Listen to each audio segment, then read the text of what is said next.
അങ്ങനെ കുറച്ച് ടെൻഷൻ അടിച്ചു എങ്കിൽ പോലും കുഴപ്പങ്ങളൊന്നുമില്ലാതെ കാര്യങ്ങളെല്ലാം ഭംഗിയായിട്ട് നടന്നു കിട്ടി കേട്ടോ. 9 o'clock രാവിലെ ഡെലിവറി. അതിനുശേഷം കുഴപ്പങ്ങളൊന്നും ഇല്ലാത്തതുകൊണ്ട് ഞങ്ങളെ 1 o'clock ആയപ്പോഴത്തേക്കും ഡിസ്ചാർജ് ചെയ്തു. നമ്മുടെ നാട്ടിലെ പോലെയല്ല, നാട്ടിലാണെങ്കിൽ നമ്മളൊരു 2-3 ദിവസം പിടിച്ച് കിടത്തുകയല്ലേ, എന്തെങ്കിലും ഉണ്ട് അത് ഇതെന്നൊക്കെ പറഞ്ഞ്. ഇവിടെ അങ്ങനെയൊന്നും ഇല്ല കേട്ടോ. അങ്ങനെ 3-4 മണിക്കൂർ കൊണ്ട് എല്ലാ സംഭവങ്ങളും സെറ്റാക്കി അവളെയും കൊണ്ട് ഞങ്ങൾ വീട്ടിലോട്ട് പോവുകയാണ്.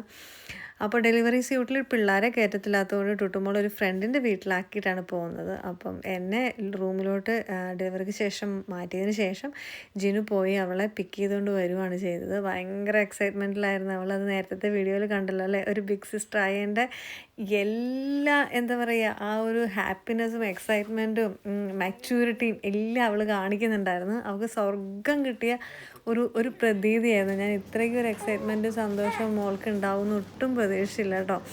കാരണം ചില പിള്ളേർക്ക് ഒരു കോംപ്ലക്സ് ഒക്കെ വരുമല്ലോ, ഇനി ഇത് ഭാവിയിലോട്ട് വരുമോ എന്നറിയത്തില്ല. പക്ഷേ ഇപ്പോൾ അവൾക്ക് സ്വർഗം കിട്ടിയ പ്രതീതിയാണ്.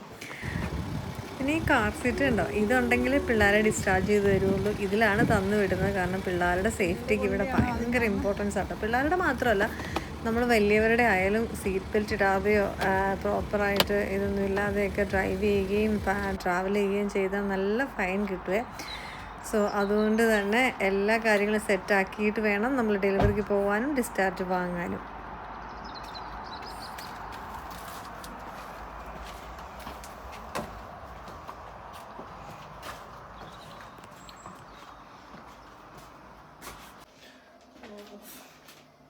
അപ്പം ഞങ്ങൾക്ക് മാതാവിനോട് ചോദിച്ച് മേടിച്ച കുഞ്ഞാവയാ.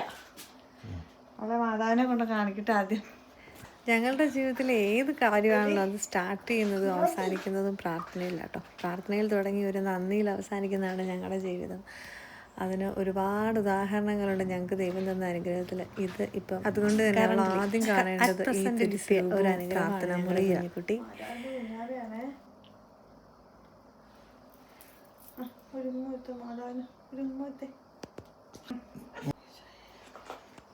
മോളെ കുഴപ്പങ്ങളൊന്നും ഇല്ലാതെ കുഞ്ഞാനെ തന്നെ ഈശോയോട് നന്ദി പറഞ്ഞേ. തിരി കത്തിച്ചു തിരി കത്തിച്ചു.